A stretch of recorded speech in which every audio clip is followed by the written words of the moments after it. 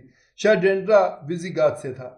اس نے جب دیکھا کہ ملک میں پادریوں کا اقتدار روز افزوں ترقی پر ہے تو وہ ان کی بیخ کنی کے درپے ہو گیا۔ اس میں شک نہیں کہ ڈینڈرا رحم دل تھا اور رعایا کے ہر فرد کو خواہ وہ کسی قسم کا اور کسی طبقے کا کیوں نہ ہو ایک نظر سے دیکھتا تھا۔ اس کی یہی بات پادریوں کو ناگوار گزرتی تھی۔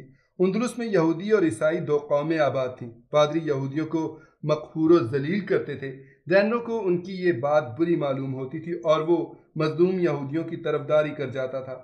پادریوں نے اس بادشاہ پر